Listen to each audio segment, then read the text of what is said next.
John Self, and welcome to Your Career Communities Lunch and Learn. We're delighted you're here with us today. We've got an important program for you, and we hope it's beneficial. If you have questions, put them in the chat. I'm trying to keep an eye on my monitor here to see if we have any questions, and if we do, I'm delighted to try to help you as we go along. We're focusing today on a key issue.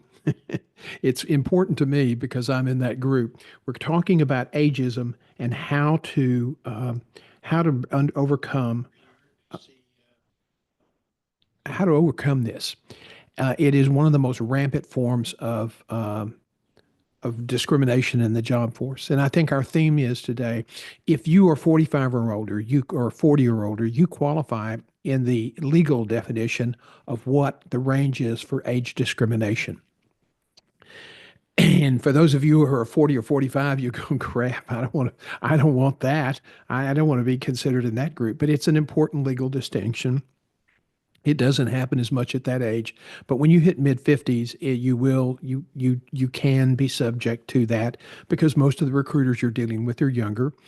Some of the bosses you deal with are younger, and they want somebody who's got energy and that's up to date.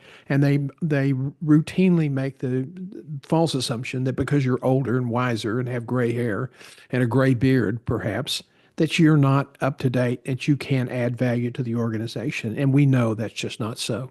So today we're going to spend some time to talk about how you can defeat ageism for your job search. I believe this. I believe you can do this.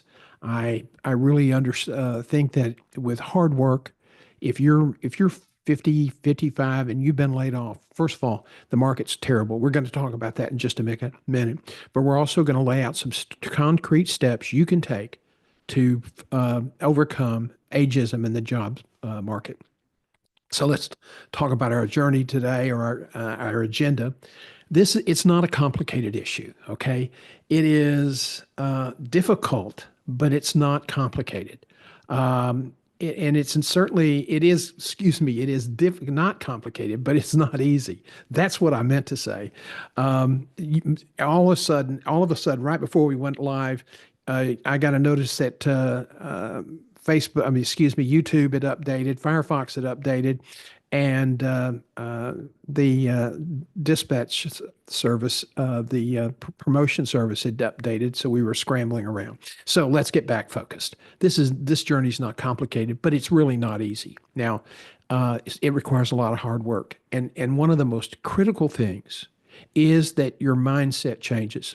If you try to use the same mindset you've used for your entire career, or even the last 5 years, you probably will have some really difficult times ahead. So we're going to talk about the importance of adjusting your mindset. We also are going to talk about focusing on your value, your resume, and your brand. Boy, you have to be focused. You have to really have this down pat, and you have to be able to present it and communicate it in a really compelling way. Otherwise, you're going to get left out. We're going to talk about the old favorite thing here, networking, something that a lot of people don't like to do, but it is now. If you're an older executive or manager and you want to extend your career, networking is critical. And finally, we're going to talk about telling your story. Now, there is a place for you in the job market. A lot of people get discouraged because they try to pursue a job the way they've always done it in the past. And it really won't work that way anymore. It won't work that way if you're 40, 35, or whatever. You absolutely have to make a mindset change, and you have to tell your story in a more compelling way. And this is important because a lot of people think that they're good at interviewing. And in fact, it's one of the most difficult forms of business communications. And people might be average. Most people are average, okay? Neither bad nor good. You're going to have to be very good or elite in this market, especially if you're an older executive, if you hope to be successful. Now, as I said, it's not complicated, but there are issues. First of all, we're looking at a broad recession. It's possible. I haven't looked at the market again this morning. Earlier, the market was down again in correction territory. Yesterday, it took a big hit. If we're not getting close to a recession, we should be there shortly. And I think, let's just say it's possible, but I think you need to plan for it. And I think one of the problems is that uncertainty pervades business. Now, a lot of business people were really enthused because Donald Trump was elected president, and they thought that everything would really open up and that this would be a bumper year. But then we had the on again, off again tariffs. We've had a lot of distracting talk about annexing Canada or taking over Greenland or invading the Panama Canal. That just creates uncertainty. The business community doesn't like that. And so uncertainty has complicated a lot of issues. First of all, we're still seeing strategic layoffs in the tech industry. We've had, 5 or 10,000 just in the first part of the year. And these are strategic layoffs, so they're not widespread and you really don't know about them. Now, if you're in a company that you are susceptible to layoffs because of seasonal adjustments or cyclical adjustments, keep an eye on the warn.gov tracker. It's on a website, and if you work for a company that has more than 100 employees, they are required by law to notify the appropriate agencies, including the Texas Department of Labor, or whatever they call it this week, how many people they're going to be laying off. So that gives you a little bit of a heads up. It's a 90-day advance on that. Layoffs are continuing, and we don't see that changing. They're not going to, right now, unless we plummet into a recession, they're going to continue with the strategic layoffs. They're smaller numbers, 3, 4,000, maybe less than 5,000, 1,000. Those are not headlines that capture national attention. And so you don't always know about these things, but they're occurring. And when they do occur, they just put more people into the marketplace. Now, the federal government just laid off, gosh, I think it's, we don't know what the exact number is. That's another problem for business. They don't know. But there's a lot of uncertainty in the government employment. Most of those jobs are not in Washington. They're scattered all over the United States. And so when you have managers and executives from the federal government furloughed or terminated, they go into a wide variety of markets. And if you're a manager or an executive competing for a job, you now have more competition. So it's just something you got to keep an eye on this, and you got to stay current. And you absolutely must keep perfecting your skills in interviewing, networking, and refining your value brand or unique selling proposition. There is intense competition for jobs. We've talked about this. Everybody, if you're not in the market, that doesn't resonate with you. But let me tell you something, it's really tough. The time to hire range is growing. It used to be 4 to 6 months, 7 months, 8 months if it was a real big job. Now it's 8 to 14 months. That's not uncommon. Some people get picked up sooner. The people with a bigger reputation, that if they have an industry-wide reputation, they tend to get hired first. And people say, well, why do I have to spend time with my brand? My performance should carry the day. Come on, that's yesterday's news. You have to be very visible now because more and more corporations are taking recruiting in-house, like all for everything, just about except maybe the high-level C-suite.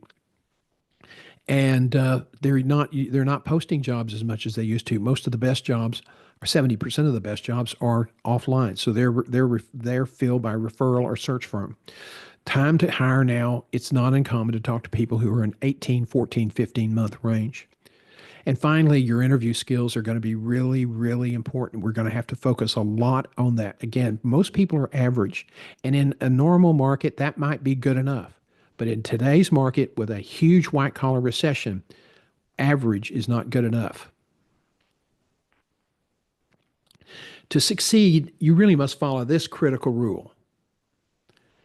The exceptional candidates have the best odds for success. I'm sorry, I clicked a button that I shouldn't have, and I'm going to pull this back up because this is important.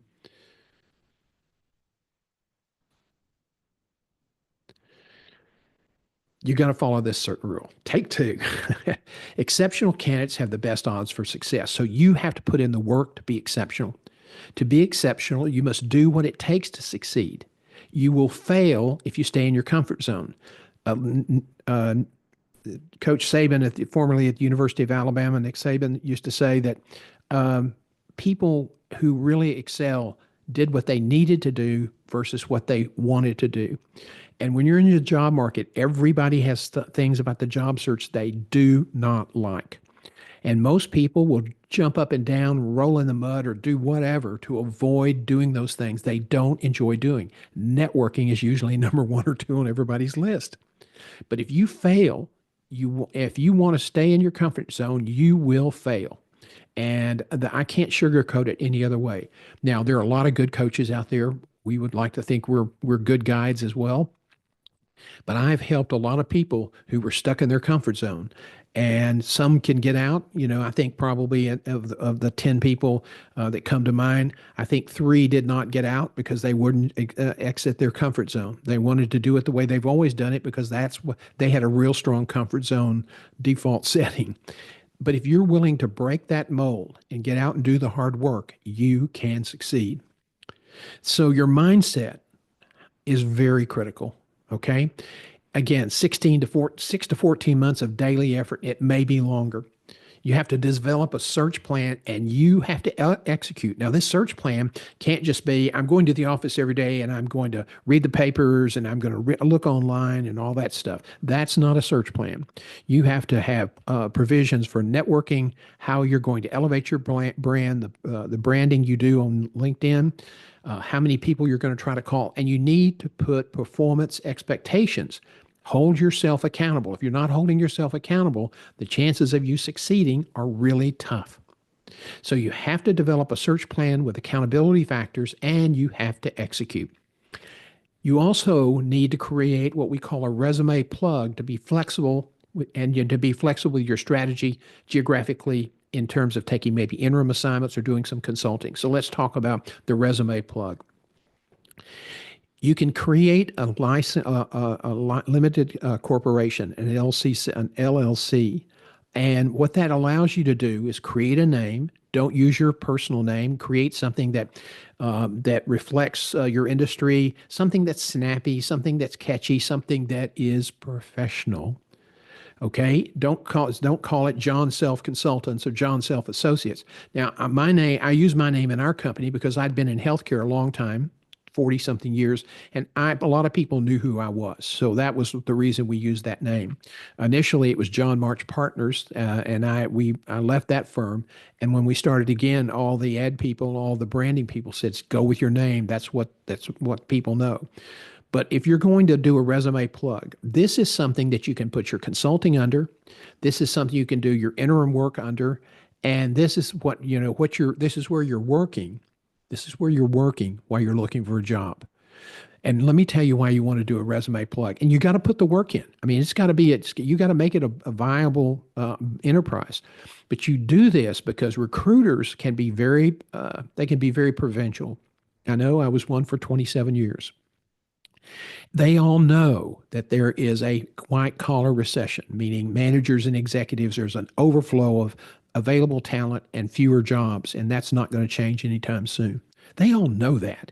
But then when they get your resume in front of them, they kind of hold you accountable. Well, why is it taking you 8 months to find a job? Well, most of those people know. And I don't know why they ask that stupid question. I guess maybe to try to rile you up or spin you around. But they know this. But you can't leave a gap in your resume. It's really critical today, particularly in those companies that are using scanning systems to source and screen resumes. So if you don't put the plug in, the LLC listed on your LinkedIn profile, if you're not putting it on your resume, you're shooting yourself in the foot. And now if you have questions about this, you can email me at john@johngself.com. We will show you another way to get in touch with me at the end of this presentation. But this is really, really critical. And so you need to really consider it. A lot of people say, no, I don't want to do consulting or interim because I got to spend all my time finding a job. You'd be surprised while you're looking for an interim work or looking for a consulting gig, you may find out a lot of information that you might not ordinarily know if you were just doing a straight job search. Some of the most connected people in the world were business developers. I've done that my entire career, and you know more of what's going on. When you're just looking for a job, you're in a tunnel, and so you really it limits your span and intake of information. So if you use this, it can actually work to your advantage. Now you say, well, I got to have benefits. Look, if you sit at home without a job, you're not going to have benefits. If you're out trying to get a consulting gig to get some interim revenue, you won't have benefits, but at least you have some money to pay for Cobra or to buy a supplemental policy. Really need to consider that. We can help you get started because that's the way I got started a long time ago. Focus. So now we've got this out of the way. The market's pretty tough. You've got to provide some coverage for your gap in your resume. But now you have to focus on your value, your resume, and your brand. Now, older workers typically do not feel comfortable, uh, uh, do not feel comfortable bragging about themselves. They weren't brought up that way. My generation is pretty much the same way. You'd rather show everybody with what you do and how you act. But now you're in a time where you have to understand your value.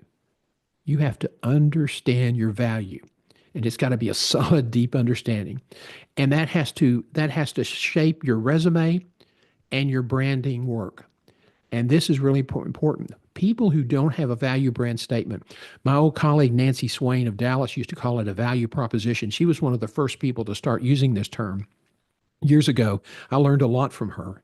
I think she's still doing coaching. So if you're in Dallas, that may be a good resource for you. But you have to understand your value. I used to, after I learned about the value proposition from Nancy, I noticed that when I interviewed people in interviews for executive positions and searches, and I would say, tell me about yourself. Essentially, why should we hire you? I don't want to hear your resume. I want to hear who you are and why we should hire you. And that's all about your value. And so if you have a really strong value statement and it's really focused, it's going to help you in your interview. It's going to help you with your resume every time you customize it for a new position that you're applying for. And it will drive and provide coordination for your branding efforts. Now, the value brand statement is nothing more really than your unique selling proposition. And everybody has unique aspects to their career. Mine was that I was a crime writer and investigative newspaper reporter for the Houston Post. I was the first director of Life Flight at Herman Hospital in Houston in 1976, and I set up the next 14 programs nationally. Most every one of them are still in existence. I built a regional not-for-profit health system and was one of the second or third largest in the country. So that's kind of my informal, unique selling proposition. I spent 27 years in executive search. I've worked in 40-something states in 6 countries on 4 continents. So when you get that formalized and really present that in a kind of a narrative, calm narrative way, that's what they want to hear. What makes you unique? I'm really good at this. If you ask me, John, what are you really good at? I can tell you without any question, I'm really good at understanding an organization's culture, and I can do it in a hot hurry. I just have that gift. I'm also really good at understanding people and how they will match with the culture. That's why my success rate as an executive recruiter was so good. Not every recruiter has that ability. And there's some recruiters that are smarter than me, that had more business than me, but that was my unique skill. And when you're out and about, you need to understand what your skill is. And the more I did it, the more I believed in myself. And that's really important in your search. You're going to get discouraged. You're going to be depressed. And you have to believe in yourself. In our membership program, one of the things we provide is 4 30-minute telephone calls a month for our members. And a lot of that's designed for, you can ask questions. We can have many coaching calls. But a lot of times that's just, you need somebody to pick you up and brush you off and remind you that you're good at what you do and you're going to succeed. And the reason for that is if you have a partner or a spouse, there's only so much of this angst that they can go through while you're looking for a job. And so, and particularly now, since outplacement firms really don't have offices for you to go to, you're working from a home office. So one of the things we try to do is remind you of why you need to believe in yourself, because your spouse needs to have that, your partner or your spouse needs to have that uplifted perspective. And if you complain, if you're down in the dumps, it wears thin. So that's something you want to start off with. And if you're an older executive, you've got to understand what you're good at. You've got to be confident with your successes. You can't hold back. You don't, you may have been brought up to believe it's not polite to brag, but if you don't brag now, you're not going to get anywhere. So we talked about your unique selling proposition, a statement that highlights the 4 or 5 signature strengths that why we should hire you. And it's an answer. It's got to be succinct. It's got to be planned in advance. You don't compose this when you're sitting in front of an interviewer. If you don't have that answer and 2 or 3 others down pat before you interview, you will not succeed. It's just so important. You have to. Those are questions that they're going to ask right off the top of the top of the game.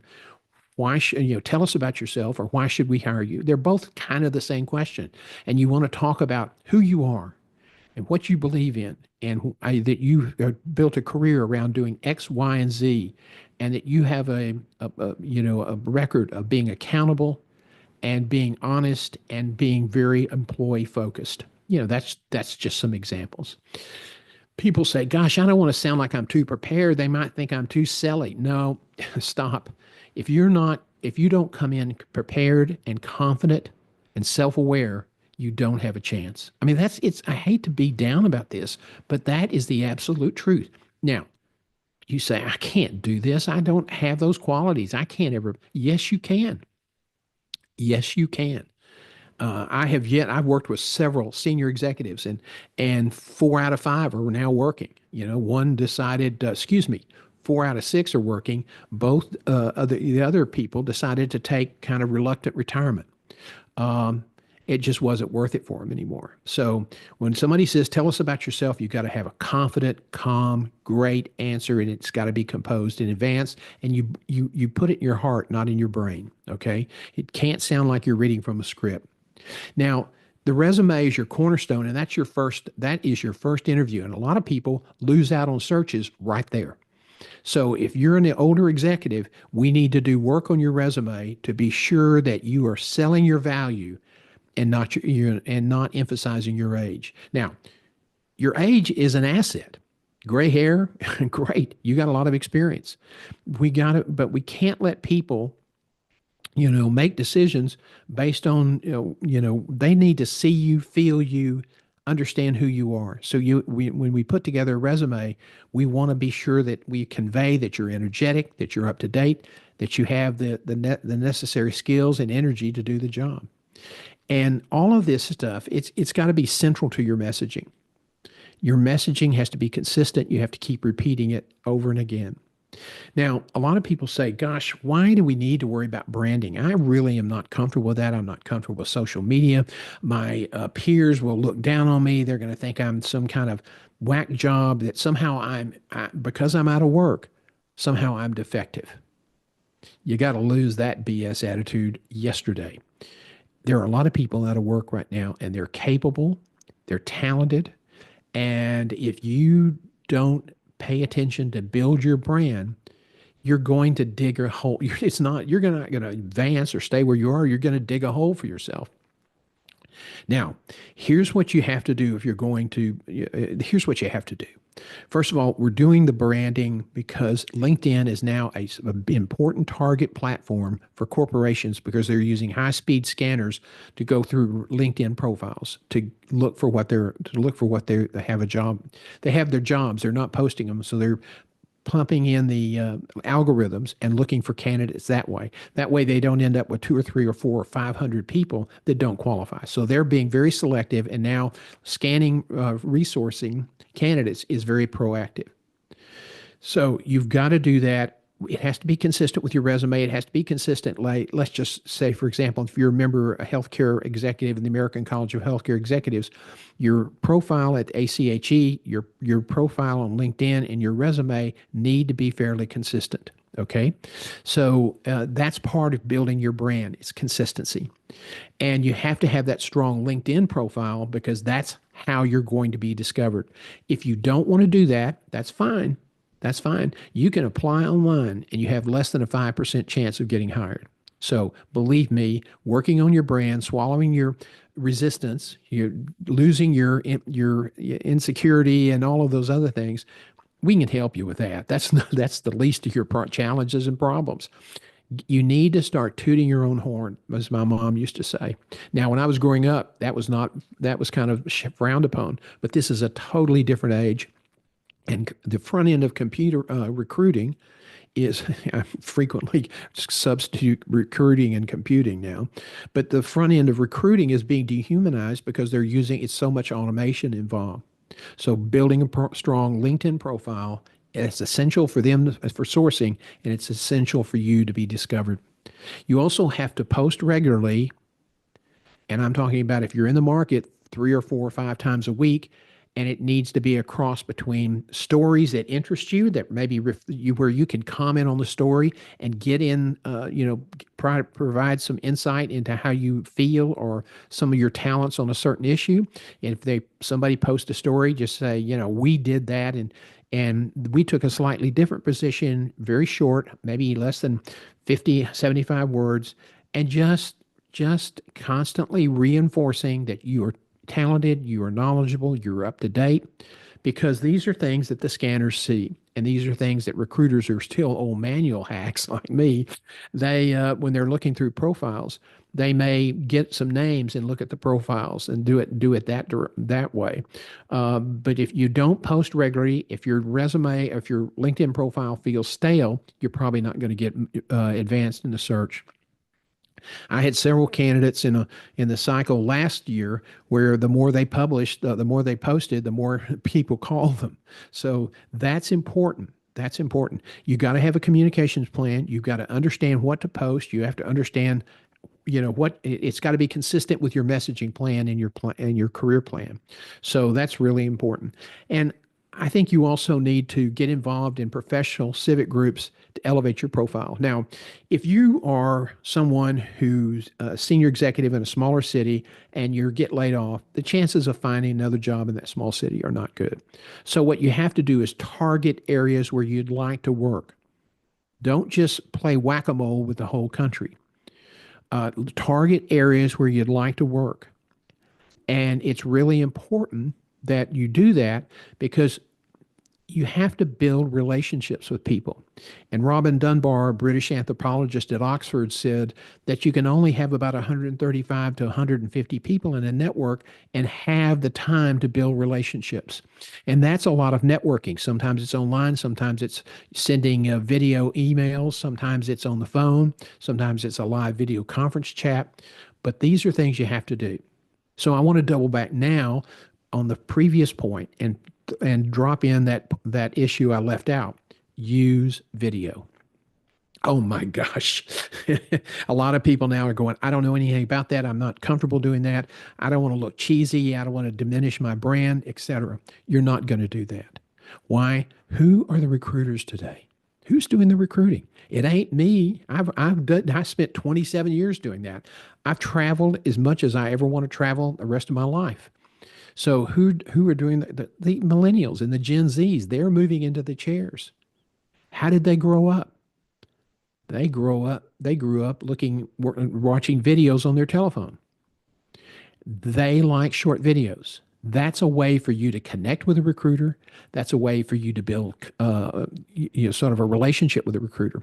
Let me give you an example. There's a program called SendSpark. It's not expensive. It's based in Austin. They've got good fees. And what it allows you to do is record short videos that then are put on a high-speed server.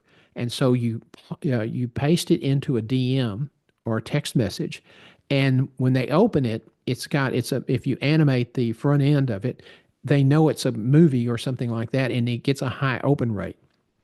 During the pandemic, real estate people did an incredible job of maintaining relationships and adding clients by using video because the people who weren't were really struggling. So there's another one called Bomb Bomb. I think it's in Colorado Springs that does this, and it's not complicated stuff. It's just something else you can use. It's another tool in your tool belt. Now, even if you're not going to do direct mail DMs and use video, you still have to have video on your LinkedIn profile. And in order to have a video of any consequence on your profile, sometimes they have limitations on the size of the video. I think you can put maybe 5 minutes now. I may be mistaken because we use a lot of different platforms, so I'm not sure about LinkedIn. But I can't just put an hour film on LinkedIn. I have to post it on YouTube and put a link on LinkedIn where it takes them back to YouTube. So what I would tell you is you need to start making short videos. You can get your iPad and there's a cheap video teleprompter thing. Practice with it before you start, but it really gives you an opportunity to look at that green light right there, so that you're making eye contact. And I still struggle with it. I've been doing this a long time. So, the people who are really good at this are the people who probably had television training. But what I would say is you want a short video. Hi, I'm John Self. I just wanted to share a little bit about something we're working on that we think you might be interested. It's a membership program to get access to career management support. Okay. It doesn't have to be real complicated. You can even learn how to put video graphics in the background, just like we have a graphic in the background here with your career community logo. And we're getting some interference here and power outage, so I hope nothing goes wrong. Um, uh, the video service is this updated today, and so I don't think all the kinks are out of it yet. Anyway, you want to use video because that gets attractive. It may helps you make a connection with the people, and it is really, really powerful. So I'm going to reopen this again and get back to where we were. There you go. Um, Again, when you were if you have a job like a banker or a retail manager or something like that, there's a good chance you can find another job in the community where you live. And in that case, you really want to focus your networking on the local community or regional community. If you live in a metroplex like DFW or the Chicagoland area or New York, there's a lot of small cities around, and so it's a little bit easier to find a job because there's more opportunity in that region. But if you're a healthcare executive or if you're a major retail executive, you may have to move. So a lot of your networking, a lot of your work depends on what job you have, what your target market is. That's why it's so important to have that available. Now, I don't care if you're talking on the phone outside. I don't care how old you are. I don't care. Let me tell you something. You absolutely have to network. It is a must. And the reason for that is whether you're talking on the phone or you're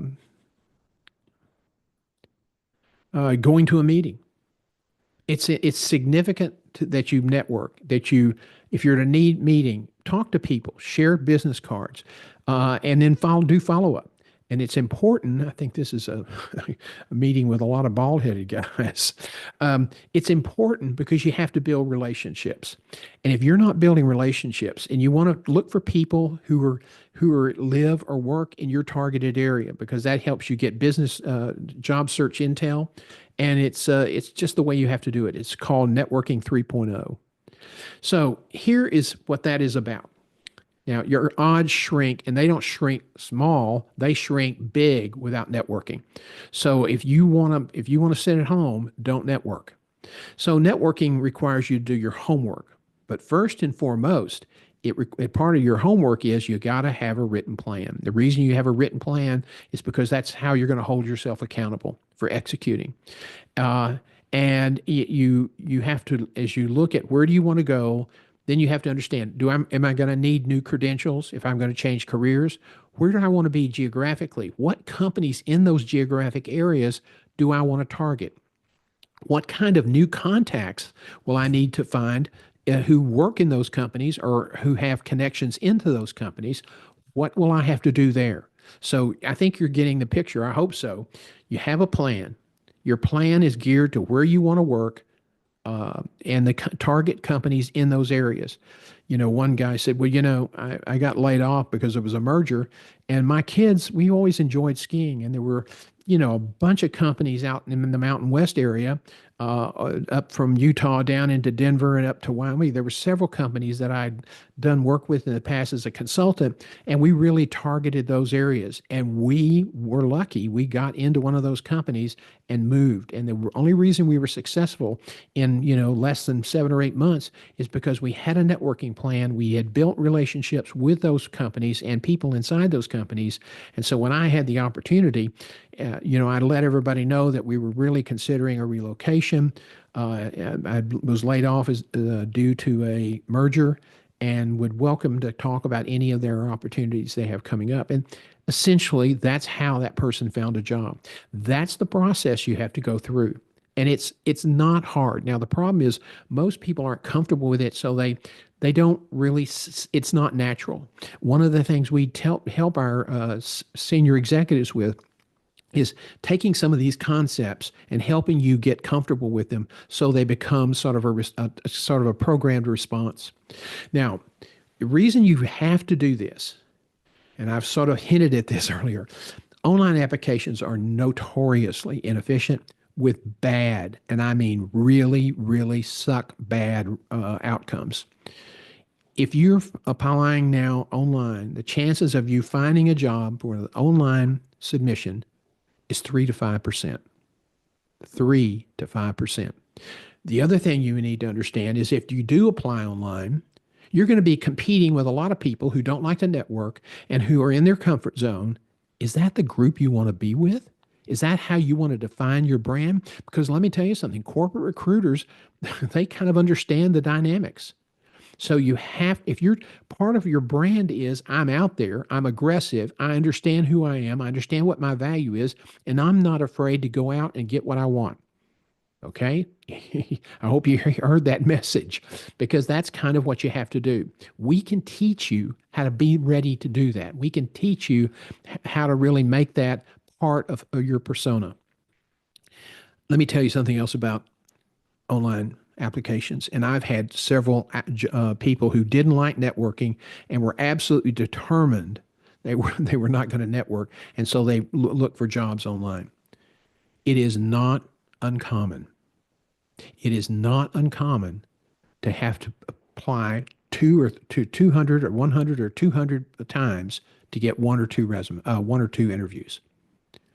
100 to 200 application to get one or two interviews, and then your odds are not very good, maybe 16 to 1 on those interviews. So it's really important that it's really tough. You lose your job, the first thing you want to do is start throwing out resumes as fast as you can. Don't apply for any jobs until you learn how to do it because you're just wasting your time. If you don't customize your resume, if you're not using keywords or phrases, you're wasting your time. And if you don't know how to network and you're not networking, you're wasting your time. So you can file a lot of applications and you'll probably never hear a word. Okay. And that's a very common complaint that we hear. Networking 3.0 is efficient because it's a career-based process that focuses on targeted companies that you think you would like to work for. Okay? You're not playing whack-a-mole with, oh, this job's open or that job came up. I don't really qualify, but I think I'll submit it anyway to see what happens. The computer doesn't understand that concept. In the old days, maybe a recruiter saw it and say, he's not really what we're looking for, but he's got an interesting background. I think I'll bring him in for an interview.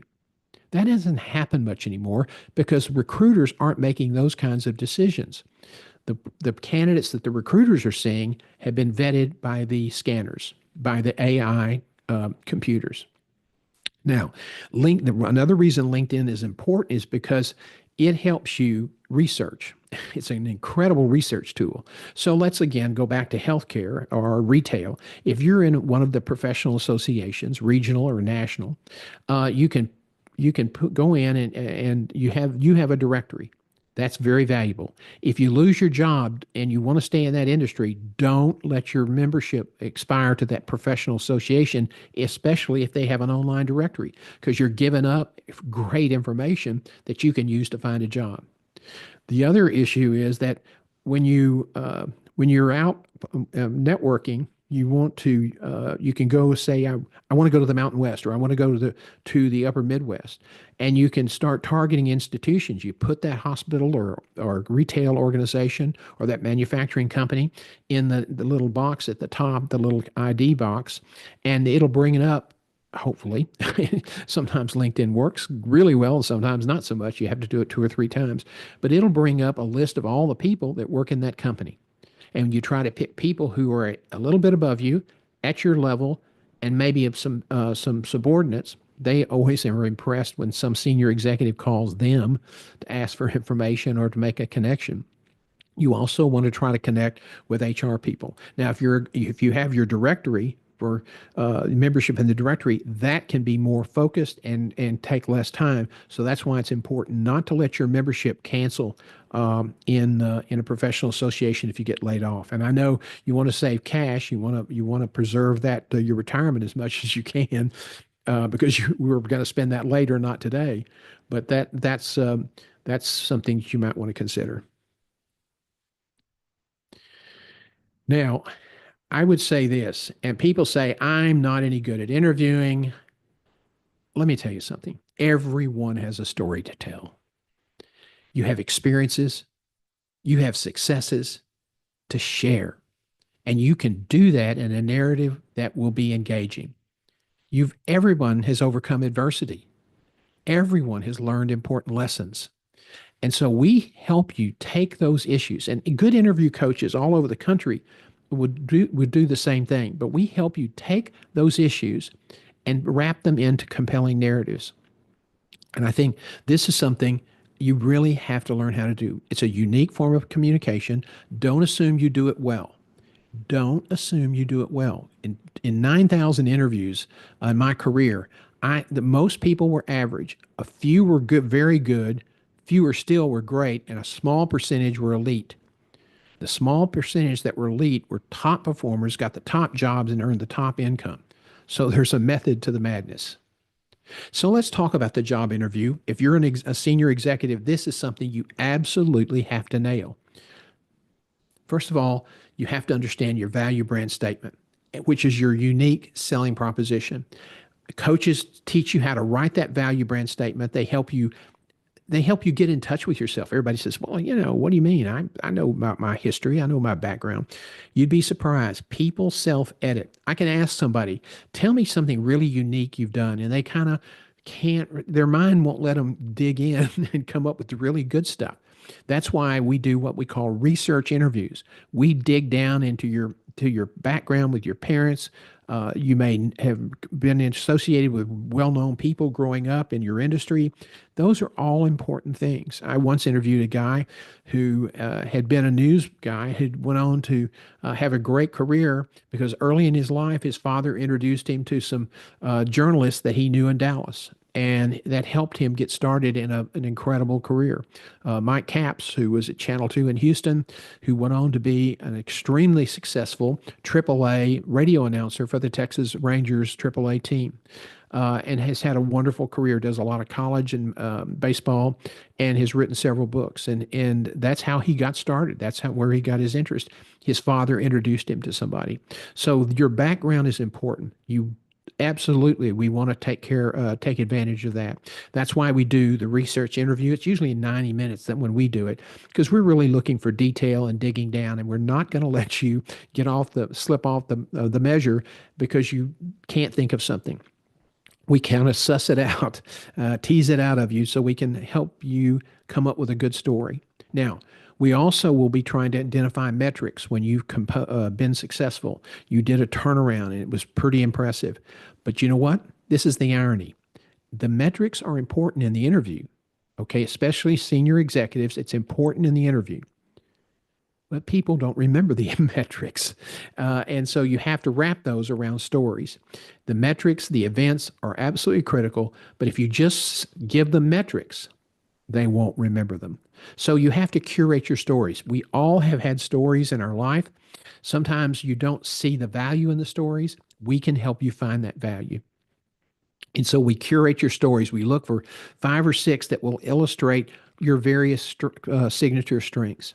And we use those pieces of information to help you anticipate questions. We perfected a system called core and categorical. And we can break down a job in 4 to 6 categories and show you how to anticipate questions in each one of those categories, including questions about times where you may have messed up. And we help people get prepared for those questions. And you know what? A lot of times they don't get asked. But the person who went into the interview was really confident because they were ready for it if it did happen. And people have told me that that was just so instrumental. They felt more relaxed. Preparation will lead you to be more self-aware and more comfortable with their surroundings. So when you take the job, you look at a job and you break it down, then we help you select appropriate stories to illustrate your successes. And that's really important because people like stories. Stories help you foster likability and trust, which are two trigger emotions in getting hired. In our Mastering the Art of the Job Interview, which is a comprehensive 8-week 101 course, we do 5 job-based mock interviews. And these job-based mock interviews are really, really important because it puts you in kind of a real life situation. Now, you can succeed.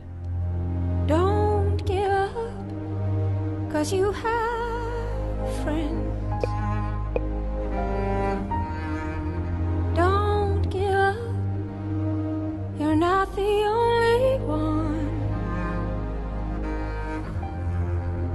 Don't give up, no reason to be ashamed.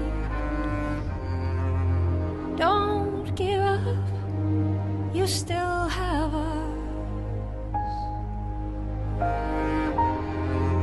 Don't give up now, we're proud of who you are.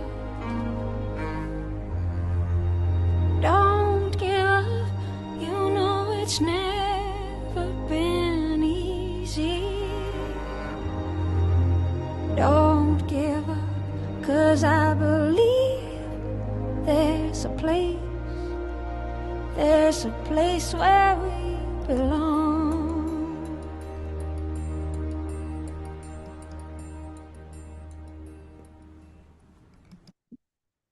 We shared that with you for several reasons. First of all, as an older executive, I understand. I've been discriminated against in the past. And when I was an executive recruiter, and they went with a younger firm because they didn't think I had the energy, even though I had the track record and I had great references. But they went with somebody younger because they were worried if I wasn't in good health, what would happen to the search, even though I had a team. And when it happens to you, it's really painful. Sometimes, though, you don't even know when it's happened. And I think that that's a key issue that you absolutely want to. Well, I shared the screen off. Sorry about that. That's just an absolute key issue that you believe in yourself, that you understand that that this issue is out there, and that you really have to take advantage of all the support that you're going to get.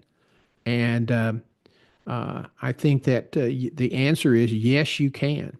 And we're committed to your success. And I'm very passionate about this.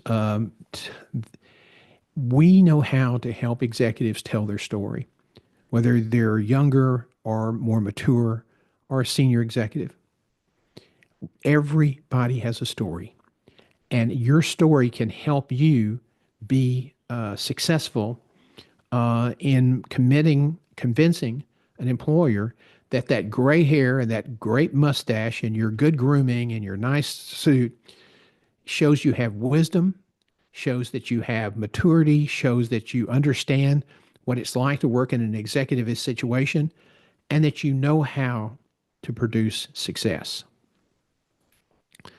I want to thank you today. I really appreciate you joining us. If you have any questions, at the bottom of our website, there's a little icon called Talk to John, very creative. And you can hit that button and schedule some time with me, either on telephone or on a video. And we would be happy to share with you additional insights, answer any questions you might have. We don't use that as a sales call. If you have questions about how we work, happy to share that. As we wrap up today, I want to remind you that some executive coaches, they have a package. We have one. We have an expensive one. But a lot of people, when they lose their jobs, they're really concerned about the money. And a lot of people who've had some previous experience recently don't need all that intensive coaching one-on-one.